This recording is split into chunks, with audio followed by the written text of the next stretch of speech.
Aleluia, aleluia,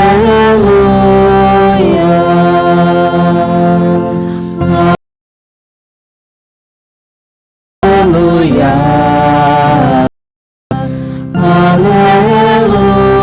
aleluia. Pois do reino a boa nova Jesus Cristo anunciava, e as dores do seu povo com poder Jesus curava. Aleluia, aleluia, aleluia, aleluia, aleluia.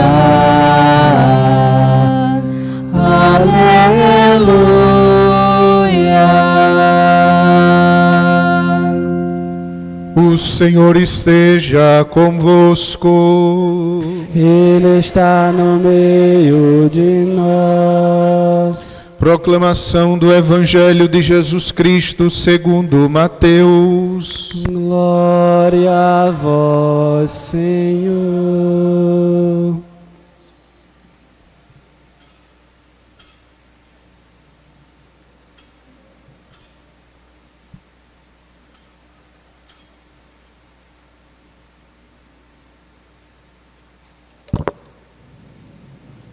Ao saber que João tinha sido preso, Jesus voltou para a Galileia, deixou Nazaré e foi morar em Cafarnaum, que fica às margens do mar da Galileia, no território de Zebulon e de Neftali, para se cumprir o que foi dito pelo profeta Isaías: terra de Zebulon, terra de Neftali, caminho do mar, região do outro lado do rio Jordão, Galileia dos pagãos. O povo que vivia nas trevas viu uma grande luz, e para os que viviam na região escura da morte, brilhou uma luz. Daí em diante, Jesus começou a pregar dizendo: convertei-vos, porque o reino dos céus está próximo. Quando Jesus andava à beira do mar da Galileia, viu dois irmãos, Simão, chamado Pedro, e seu irmão André. Estavam lançando a rede ao mar, pois eram pescadores. Jesus disse a eles: segue-me, e eu farei de vós pescadores de homens. Eles imediatamente deixaram as redes e o seguiram. Caminhando um pouco mais, Jesus viu outros dois irmãos, Tiago, filho de Zebedeu, e seu irmão João.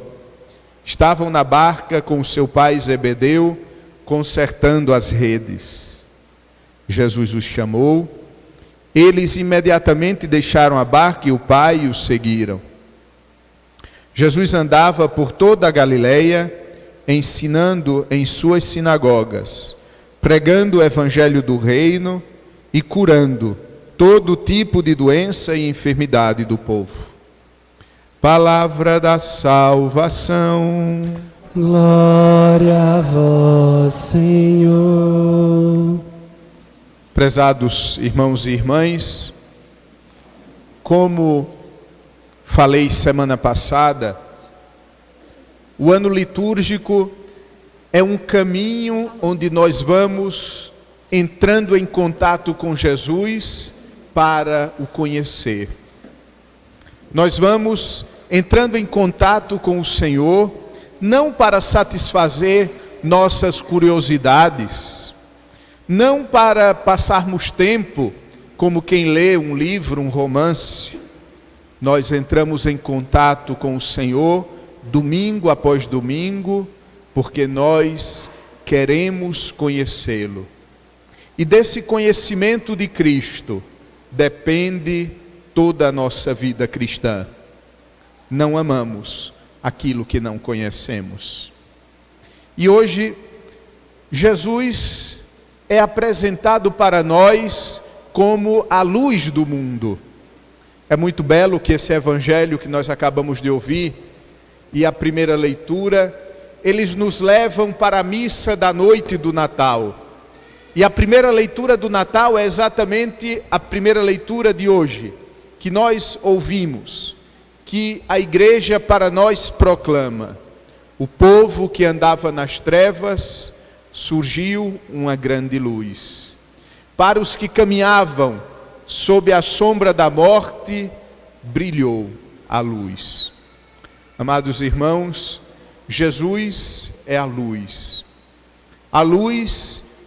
sem a qual nós não conseguiríamos dar nenhum passo do mundo, porque ele explica ao homem o que é o próprio homem, dizia São João Paulo II, porque Jesus é a luz, a única luz, aliás, capaz de nos fazer caminhar sem tropeços. Dizia hoje de manhã, e talvez nós já tivemos essa experiência, mesmo na nossa casa, que nós moramos há tanto tempo, que nós conhecemos tão bem, quando estamos em casa e por algum motivo falta eletricidade, nós nos sentimos perdidos. Nós nos sentimos perdidos porque falta a luz. Não é essa uma imagem do mundo que nós estamos? Não é esta uma figura do tempo presente que nós estamos vivendo? O mundo não é uma legião de perdidos. Perdidos porque não sabem de onde vêm e para onde se encaminham.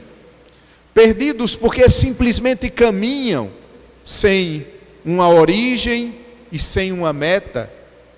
Portanto, Jesus é a luz, a única luz capaz de nos indicar a nossa proveniência e a nossa meta. E a nossa proveniência é o amor de Deus. E a nossa meta é o consumar-se neste oceano de amor infinito.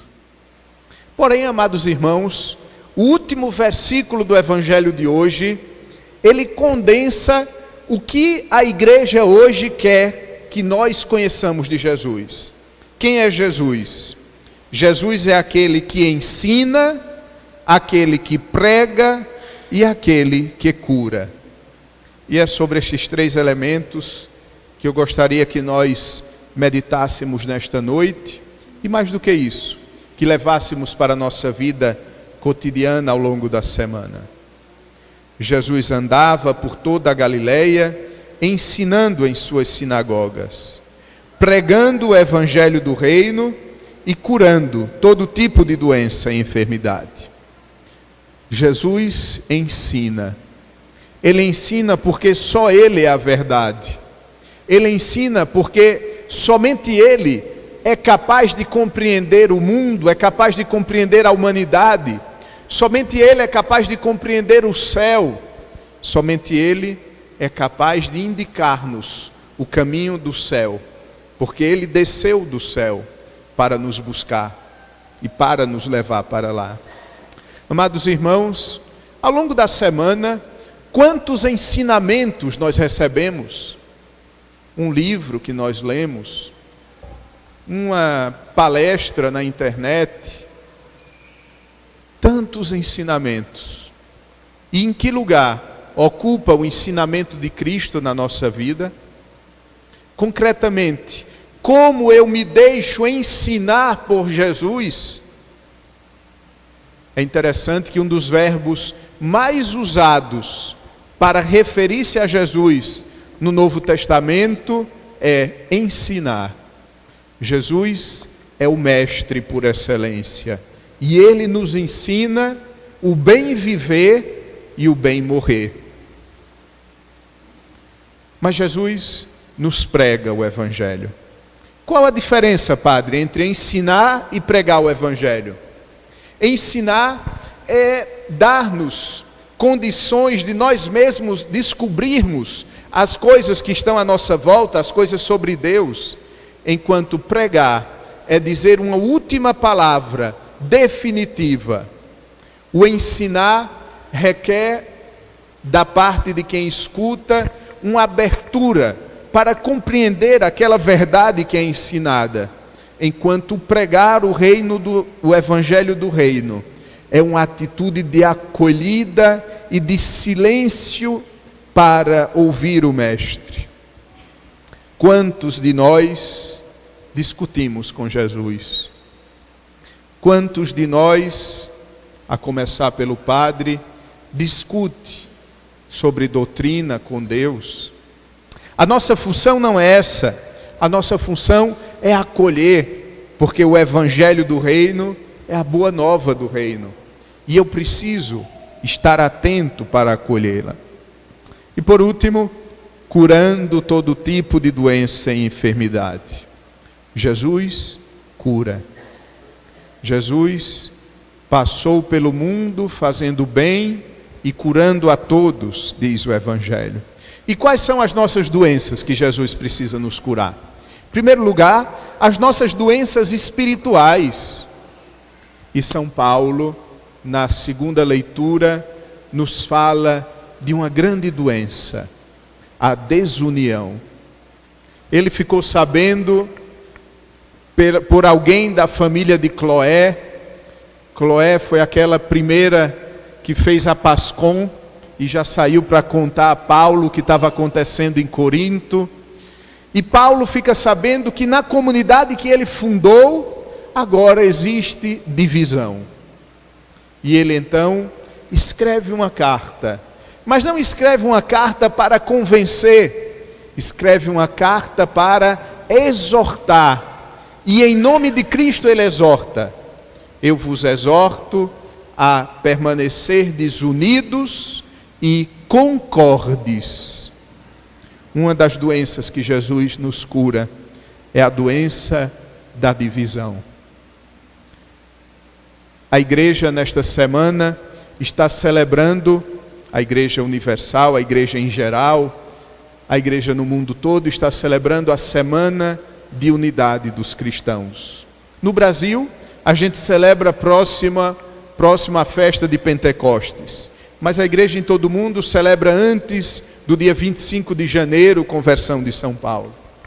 E talvez não exista, melhor dizendo, talvez não exista obstáculo maior para a fé do que a nossa desunião.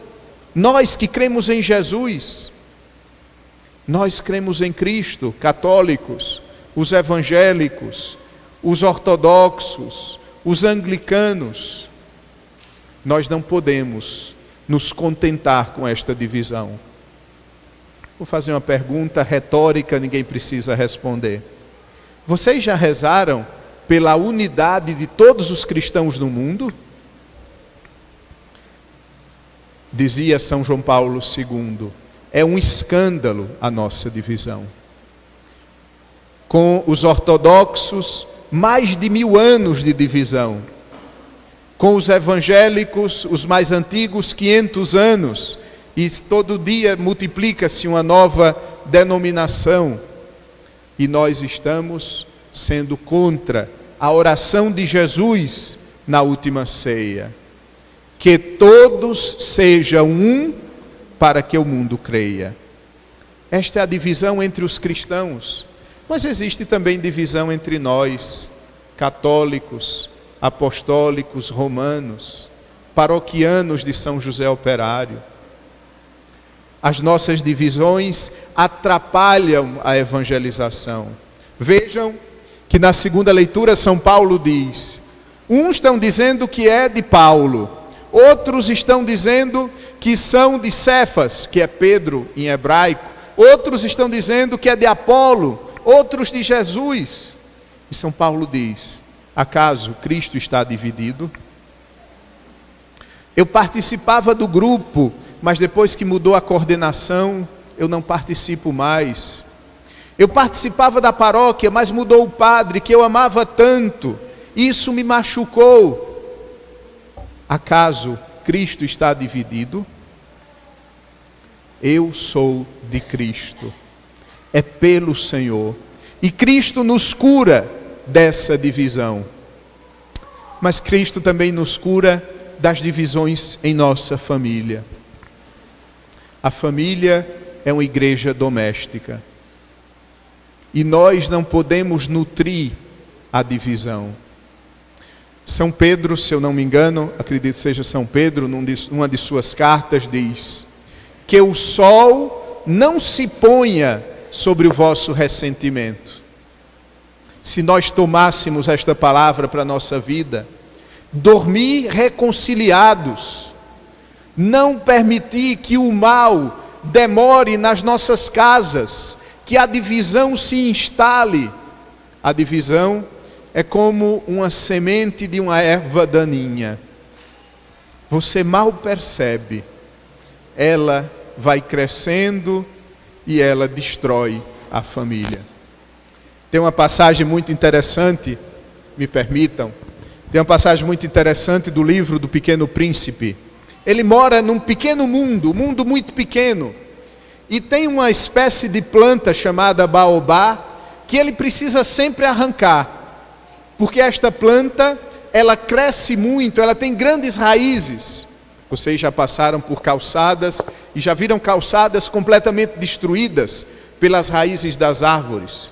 Pois bem, como ele mora num mundo muito pequeno, e aquela planta possui raízes tão fortes e grandes, aquela planta poderia destruir o seu mundo. Então ele sempre tem que estar atento para que aquela planta não cresça. Existe uma planta que destrói a nossa família, é a divisão. E nós não podemos dialogar com ela. Nós precisamos, logo, assim que avistarmos a sua primeira folha, o seu primeiro broto, nós precisamos arrancá-la, extirpá-la, para que ela não destrua o nosso mundo. Você se dá conta que sua família é o seu mundo? Você se dá conta que sua família é o seu chão? Jesus nos cura das divisões. Divisões externas, divisões familiares, mas também Jesus nos cura das divisões do nosso coração. São Paulo, como sempre, com a sua inspiração imensa, São Paulo diz: eu estou dividido. Muitas vezes eu deixo de fazer o bem que quero fazer e acabo fazendo o mal que não quero. Essa é a divisão interior do ser humano. Esse é o contraste do ser humano. Essa é a esquizofrenia interna do ser humano. Esta constante divisão entre o bem e o mal. E como Jesus nos cura dessa divisão? Em primeiro lugar, a gente se dando conta que a gente tem coisa ruim na nossa vida. E por isso a confissão. A confissão é remédio para vencer essa divisão. Porque eu me coloco do lado de Deus e eu aponto para mim mesmo. Não está certo isto, aquilo e aquilo outro. Depois a Eucaristia. A Eucaristia é remédio contra esta divisão. Porque a Eucaristia é o sacramento da unidade. A Eucaristia é o sacramento da unidade. Pela Eucaristia, nós nos unimos entre nós, diz um dos padres da igreja do século II, ele diz: assim como os grãos do trigo estão separados nas montanhas, mas depois a mulher amassa, faz a farinha e faz o pão, e agora não existe mais divisão, assim acontece na Eucaristia.